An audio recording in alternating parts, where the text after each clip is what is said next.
Welcome spring and welcome to my channel, or welcome back. My name is Karen Francis and today I'd like to talk to you about shorts. It wasn't so long ago that I actually found two pants patterns that fit me really well. The Butterick 6902 and the Simplicity 9689. Hi there, future self jumping in. I decided to make this a series because I didn't want this video to get too long. So what I decided to do is start with the Butterick 6902. This is such an easy pair of pants to make. I wanted to make it a single video. I also threw in another pattern, the 8206. You can see I'm working on it right now with this pretty fabric, but that'll come out in another video. Let's go back to my intro. These two patterns fit my plus size body really well, and I have yet to make a pair of pants. What I decided to do instead is make shorts for a couple of reasons. Mainly because it's spring and I live in shorts in the spring and the summer. And also because I received some amazing fabrics from a Mood Fabric mystery box. You can see how colorful these are. And the reason I chose shorts is because of their bold color. And also there's not a lot of yardage here. All of this material is a bit heavier. Perfect for pants. And here's another reason. It's also 3% elasticine. So I really got lucky in this mystery box. This is cotton. It has a slight stretch, a very slight stretch, and I don't have a lot of fabric. And besides, who doesn't want a fun pair of abstract shorts? So if you'd like to see me tackle both of these pants in the shorts version and give a bit of a review of the pattern, plus a little fashion show at the end, why don't you come along and let's see how I do. I'll start with the 6902 because this pattern, the Butterick 6902, is a super easy make. I've made it before in pink satin. Yes, this was just a mock-up. I don't plan to wear this one outside, but I thought I'd show you guys a little bit about why I like this pattern. One thing I've noticed about pants is they're super easy to adjust, and I didn't realize that before, and that's because they generally have, this one has 2 darts in the front and 2 darts in the back. So before you put on your waistband, you can adjust your fit perfectly. And I'll show you what I mean. This is a pair of pants, my favorite pair of jeans. And you can see that this waistband matches perfectly with my favorite pair of jeans. So that's one way I know these pants really fit. Of course, I tried them on and they fit as well. One thing about the pattern is I keep calling this a waistband. It's not, it's just a facing. So you actually build your pants and all you do is sew in a facing and then you stitch it around 1.5 inches from the bottom. I didn't put the belt loops on this, but it comes as belt loops as well. Side zipper, mine's a bit colorful, but I intend it to match the next time I make these. And also the back has a big rise. Let me show you what I mean about that. I'll just pull down the crotch curve so front and back are centered, and you can see that gap. So you always want the back of your pants to be higher than the front, especially for me because my rear is about 14 inches larger than my waist, so I really need more fabric in that direction. And this has about 1.5 inches. So that 1.5 inches, it's what gives these pants a great fit for a full-figured person like me. So I intend to try making a pair of shorts out of this fabric. I love that pink. If I had a pink satin top, that would match perfectly. But this is what I'm going to use. So I'm going to go ahead and cut that out now and see if I could duplicate that great fit. Wish me luck. Let's go. You might have noticed that I switched fabrics on you. No longer do I have that pink palm tree because I had 3 yards of that, and that is enough to make a pants or something a little longer. This abstract material, I have about 2 yards, which is perfect for a pair of shorts. I even had some left over for cutting, so wait until you see that. This is a pair of shorts. Really busy, isn't it? Let's start from the top. These are the back panels. I put pockets in. The pattern doesn't have pockets, but I like pockets, so I put some pockets in there. And that's the waistband across the top. Then we come down to the front. You have your front panels. And I call this a waistband, but it's actually a facing, so it flips over to the other side. And then down here, you have the pockets.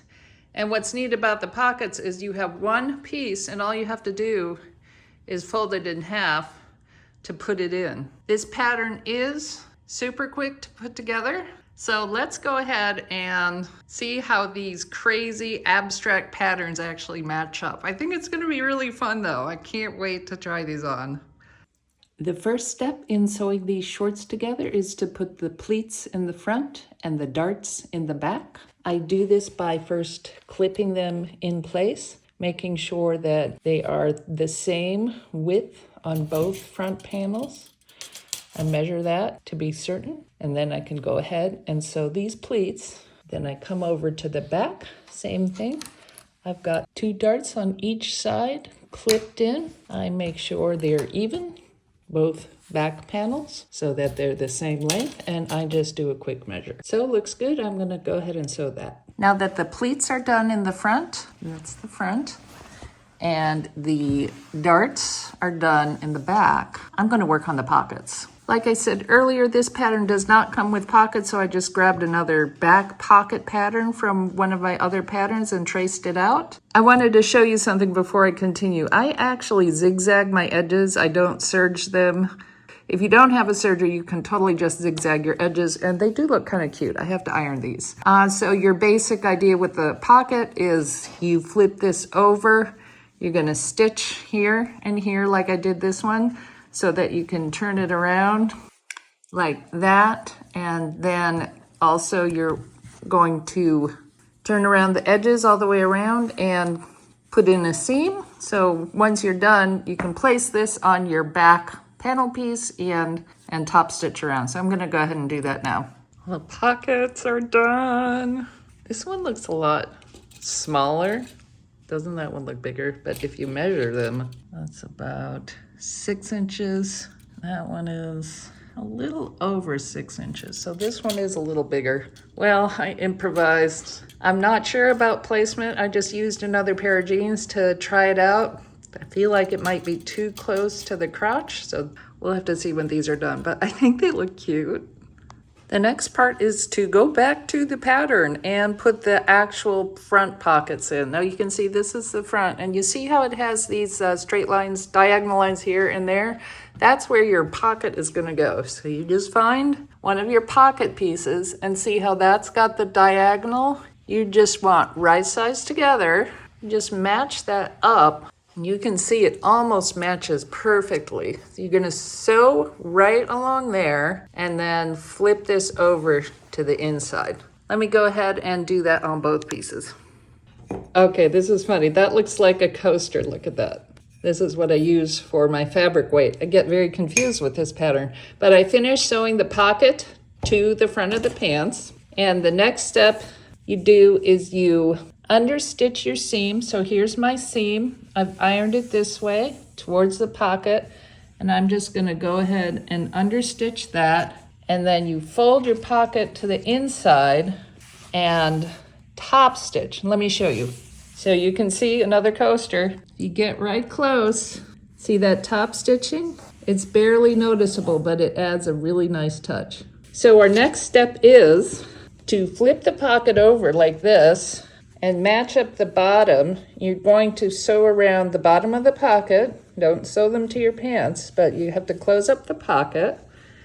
And then you'll have a nice finish on the top. Here's where you put your hand in. This is the back of the pocket, and this is the front of your pants, and it looks really nice. So I'll go ahead and finish that, and what I'm also gonna do is baste across the top and the bottom. They recommend that you do that as well. Keep in mind your zipper is gonna go on the left side. That sounds kind of tricky, but it's not. The instructions are pretty good for that, so I'll be right back. Guess what, guys? I am done with the pockets. See how neat they look? You just stick your hand in there, and they're super deep pockets. They're really nice. And now it's time to put it together. This pattern is so quick, especially the shorts version. The way you do that is, these are both front pieces. You want to get your back piece with right sides together. This is my back piece. Make sure you're doing front to back. I always get those mixed up. And then right here, line up your notches. You're just going to sew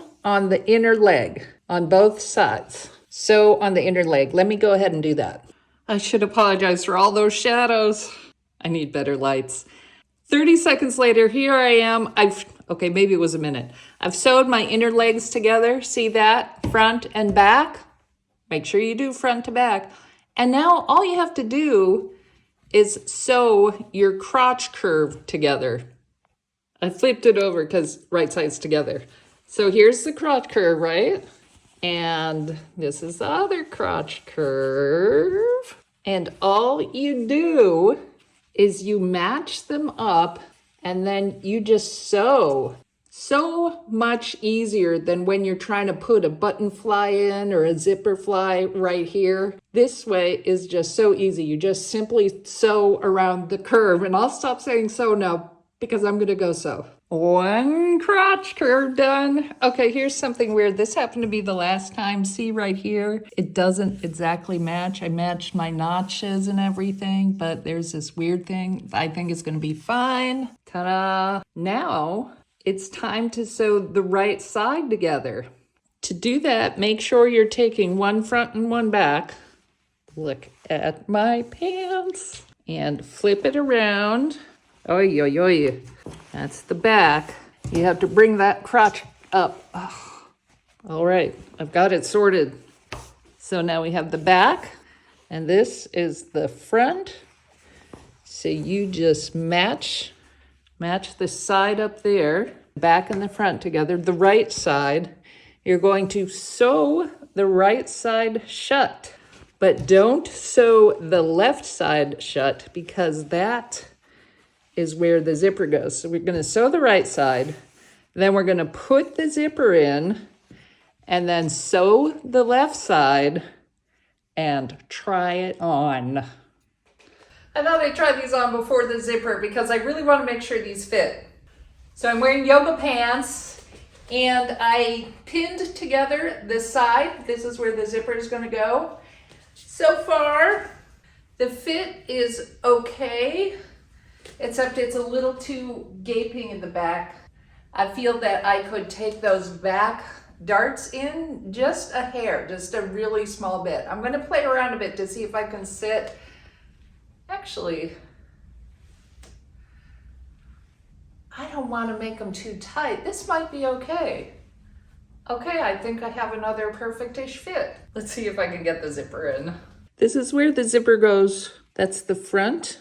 It's going to attach right there, and that's the back. I've already ironed it down. I'm going to go ahead and zigzag the sides and then put in a purple zipper. You want that silver part of the zipper right below your seam line, about right there. And then you just sew the zipper on either side of the pant leg and it should go in pretty easily, or at least that's what I'm gonna do. Whoops, I forgot to film the last two parts of making these pants. You can see I put in the zipper right here. Look, wait, they're done. Aren't these adorable? The back and the front. So I put in the zipper, and the next step was to put in the facing, not waistband facing. All you do is you stitch right sides together and then flip it over so it's on the inside. And then you top stitch 1.5 inches down all the way around. So let's talk about what I liked about this pattern. Well, okay, I really like the fabric because it was really fun to make a pair of shorts out of this. It was super easy to put together, that side zip,